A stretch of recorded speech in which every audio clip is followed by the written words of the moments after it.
Okay. So my name is Nadav Kohen. I'm a software engineer at SharedBits. I'm going to talk about payment points, which have been alluded to throughout the conference by various talks. Yeah. So first of all, some preliminaries, HTLCs.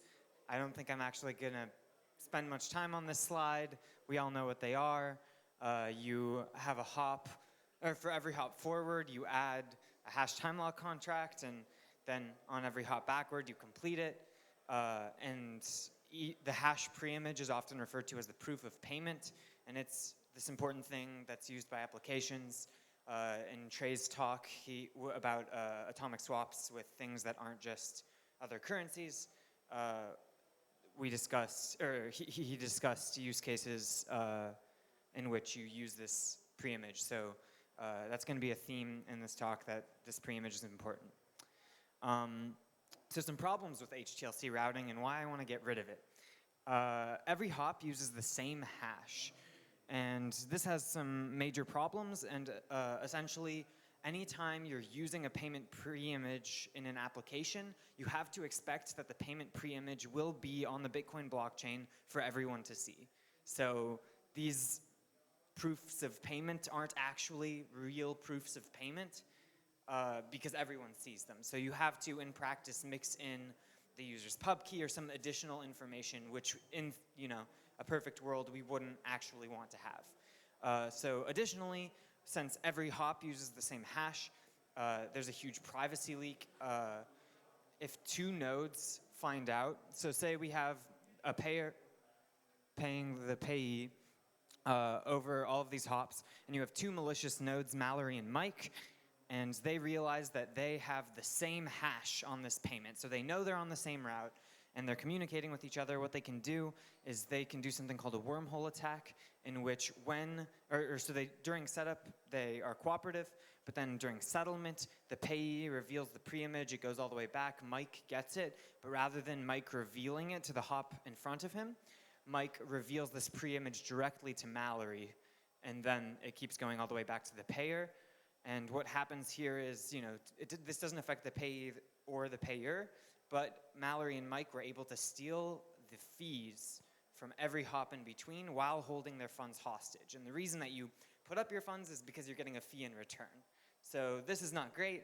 Aside from privacy concerns, we also have these fee stealing concerns. We have no proof of payment that's really a proof of payment that's useful. And also importantly, hashes are boring. They destroy too much information. You can't do any fun magic. You can't use fun payment point things that I'm going to be talking about in a second. And the best examples of this are that AMPs and stuckless payments, as mentioned, do not have proof of payment. Anytime you have a spontaneous payment where the user needs to know the preimage when you set up, you cannot have proof of payment. As mentioned, you can have multi-hash lock stuff, but I think that that's actually a bigger change than this, which will definitely be happening anyway to prevent wormhole attacks and for various other reasons, and just because it's the nice way to go. More on that later, but let's start talking about elliptic curve points. So real quick, just some review. Bitcoin uses SecP256K1, which is just this curve, y squared equals x cubed plus 7. It's a little white lie. You take like the finite version of this, but whatever, it kind of looks like that. And important to note is that adding points together is fast, and scalar multiplication is fast. When I say scalar multiplication, I mean if I have some number, just a normal number, x, and we all have agreed on this point g on this curve, then taking x times g, which is just g plus g plus g plus g, is really fast, but then undoing scalar multiplication is really hard. So this x is like a private key, x times g is a public key. In fact, this is exactly what private and public keys are in Bitcoin. And so we're going to be reusing all of that fun public key cryptography math, and we have this super nice property that has been mentioned earlier when we're talking about Schnorr and various other things, that you can do key aggregation, where if I have x times g and y times g and I add these points together, it's actually the same thing as if I have this number x plus y and I multiply it by g, and that's just because if I have g plus g plus g plus g, x plus y times, that's just x times and y times. So it's the same as x times g plus y times g.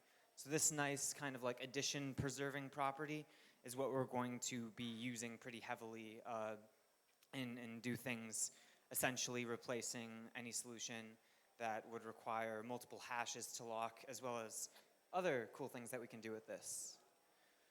So as I mentioned, payment points to the rescue. We're going to replace HTLCs with PTLCs. Essentially, rather than saying, give me the preimage to this hash and you can have this money, you say, give me the scalar to this point and you can have this money. So we're already assuming that the discrete log problem is hard in Bitcoin just in general. So this is not adding to like our cryptographic assumptions or anything like this. And essentially we use points for hiding rather than hashes because we don't need to hide as much as hashes do. Hashes destroy all the information of which some we could still use while hiding the preimage, which is really all you need in order to make payments atomic and things like this. And as I'll discuss in the next slide, we can actually, now that we have these nice additive properties, we can have every hop along a route use a different payment point so that there's none of this payment correlation problem. We get rid of wormhole attacks, better privacy. Amps can be decorrelated between their partial payments, things like this. We can recover proof of payment in basically any scheme that's missing it. And points are exciting. They destroy just enough information so that they can be usable for the purposes that we use hashes over the Lightning Network, while still letting us do lots of other cool things that I will discuss some of here. So the first thing that I want to talk about is kind of like the motivation for why payment points came around, and that's wormhole attack mitigation and payment decorrelation. So essentially, like I mentioned, every hop is going to have a different point. So how this is achieved is so Alice is the person setting up this payment. Say she's paying Carol through Bob. For every single hop, Alice will add a nonce. So say the point that we're using is z times g, so the preimage is z here. Alice is going to come up with 2 nonces for her 2 hops, and Alice is going to add nonce x to her hop with Bob, and then inform Bob, here's y, and Bob is going to add y to his hop with Carol. And you can imagine if there were more hops here, Alice would generate, x1, x2, x3, and give in the onion each person their nonce that they're supposed to add on the way forward and then subtract on the way back. And so what she gives Carol at the very end is the sum of all of the nonces. So this is the sum of all of the things Carol doesn't know, and it's just a number. All of these are random, so they all look entirely different. And Carol, who knows the preimage, can now add the preimage to the sum of the nonces and reveal that. So as we see down here during the reveal phase, Carol knows x plus y because it was told to her by Alice in the onion. She knows z. She can reveal x plus y plus z. Bob, who knows y because he added it forward, can subtract it on the way back, which gives Alice x plus z. Alex, who knows x and added it on the hop forward, subtracts it and learns z, the payment preimage, or the scalar, or whatever you want to call it. And this is an actual proof of payment because it will never end up on the chain, even if every single hop along the route ends up on chain.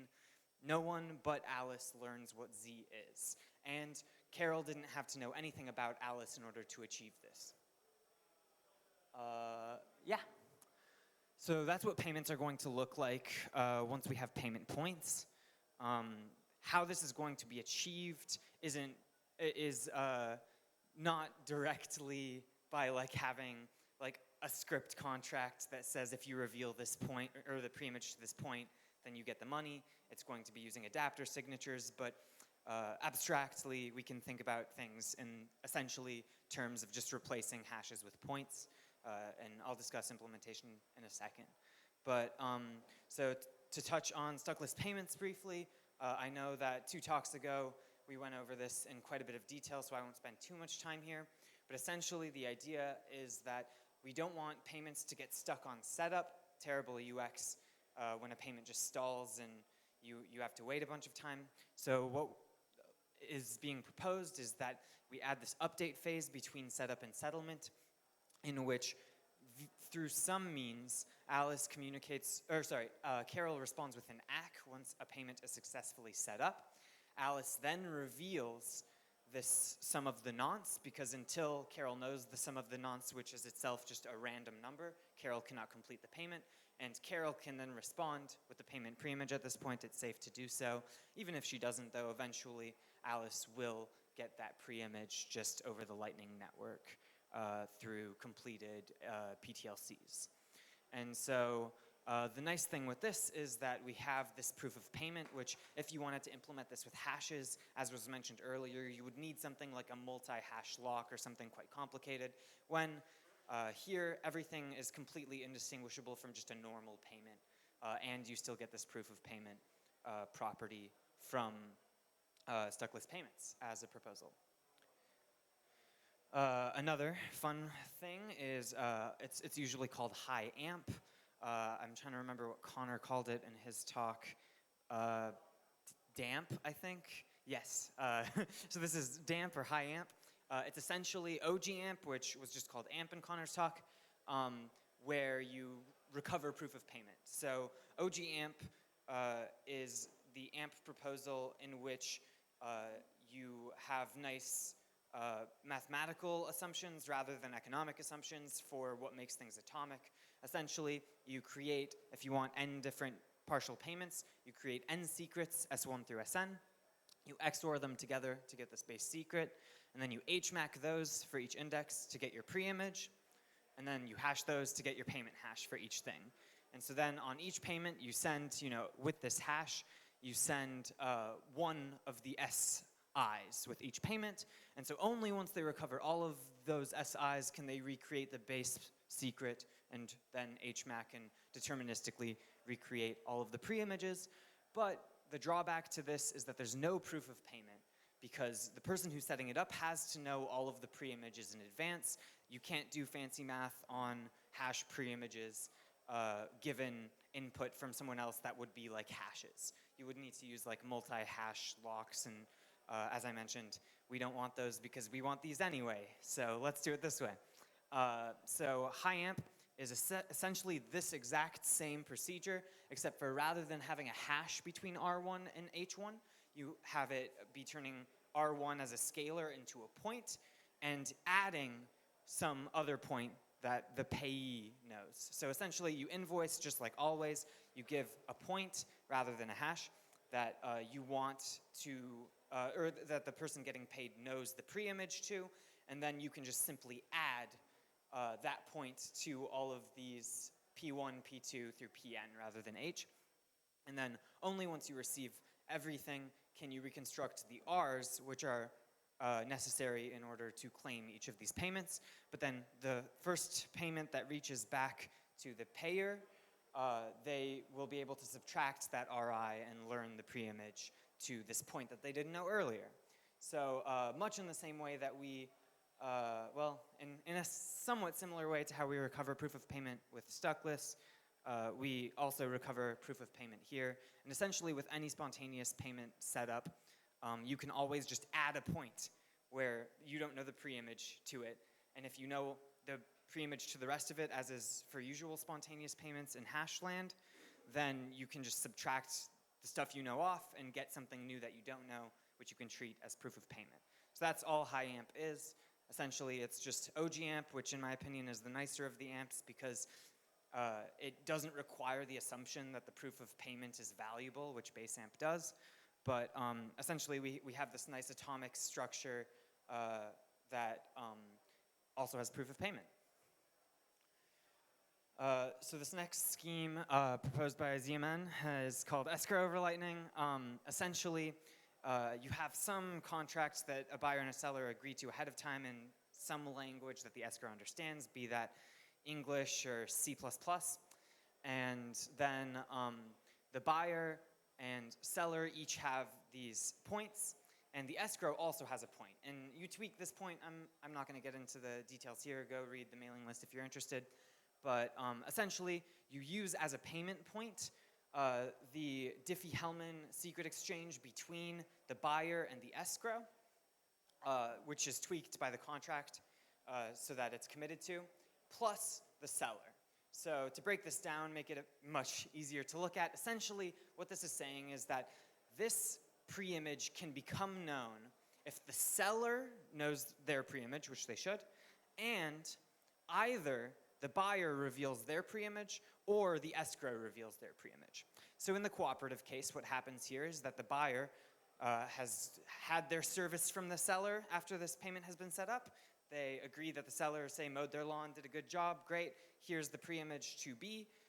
From that, you can compute the Diffie-Hellman secret, add it to the S you already know, and there you go, you're done. S acts as a proof of payment because the buyer knows B. And in the case of a dispute, the seller can go to the escrow with this tweak, essentially telling them what the contract is, and then the escrow runs the contract or reads the contract, depending on whether it's C++ or English or whatever else language. And if they agree with the seller that indeed this has been done and they deserve to be paid, then the escrow can reveal their preimage tweaked, and that is all you need to compute the ECDSH secret between the buyer and the escrow. And so that also allows the seller to reveal the preimage and claim their payment. And the buyer still gets S as proof of payment because they also know the ECDSH secret preimage. And so basically what this does is you have this and or structure where it's the buyer or the escrow and the seller. And you can actually do this in a much more general way. I'm not going to talk about it too much now because I had this idea more generally after I made these slides and turned them in. But you can add as many points together as you want to have this and structure, and in certain circumstances you can have a bunch of ors. And so you can have these more general access data structures in which, for example, if you want to have like a weird multi-sig condition payment where you have a bunch of parties who are actively involved, and if m of n of them agree that this payment should go through, then they can compute the preimage to this point and let it go through. So you can do much more general things. This is kind of like the nice, relatively easy to understand case that showcases both the and the or. And once again, we have proof of payment here. So this is quite cool, and you can do really cool, much more general stuff than just this escrow. Okay, so another thing that we can do with points is you can sell Schnorr signatures trustlessly. So you can sell Schnorr signatures over Lightning today with HTLCs, but it's not trustless, and also the signature will get revealed to everyone if any of the hops goes on chain. Essentially what I mean by selling Schnorr signatures over the Lightning Network is you use your Schnorr signature, or rather the last 32 bytes of it, as the payment preimage. And so if you wanted to do that today, the person who sets up the payment has no way of knowing that the hash that they're using is actually the hash of the signature that they want. But and here's the math, but whatever, basically the thing that you need to know is that you can compute S times G, where S is the signature of some message, just from public information. R, which is a public key, X, which is a public key, and the message. So from public information and the message that you want a signature on with these specific public keys, you can compute the public point, set up a payment using that point as the payment point, and then you know that you will get a valid signature to a specific message with specific keys if and only if your money gets claimed.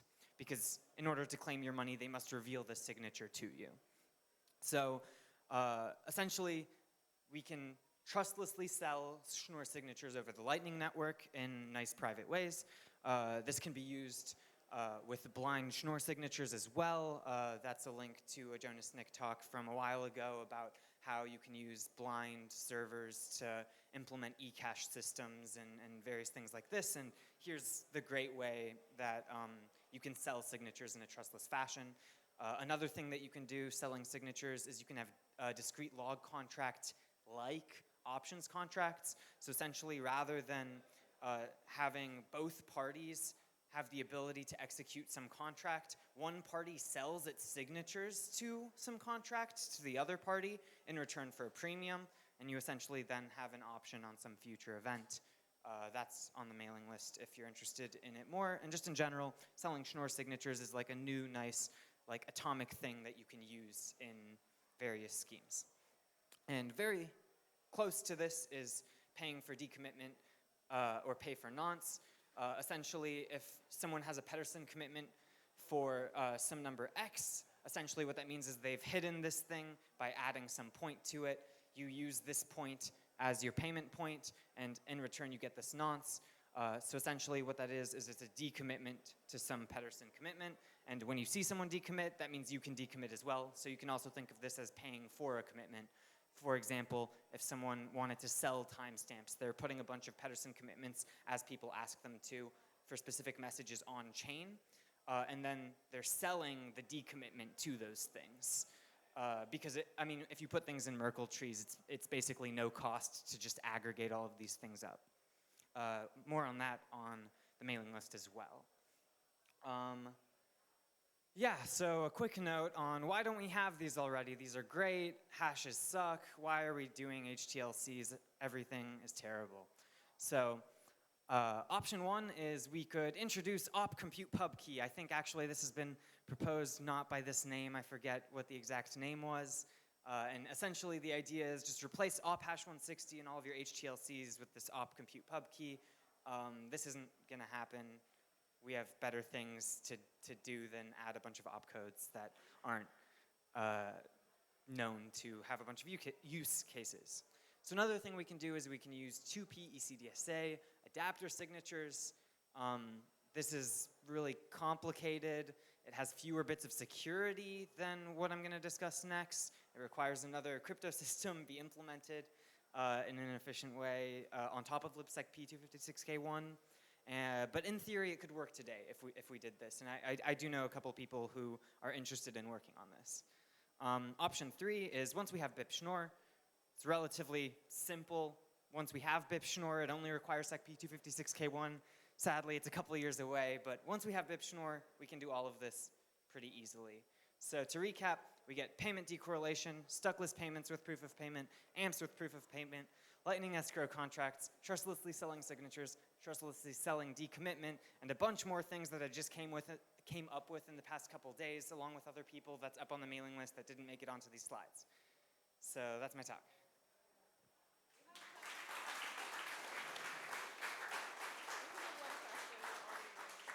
Okay.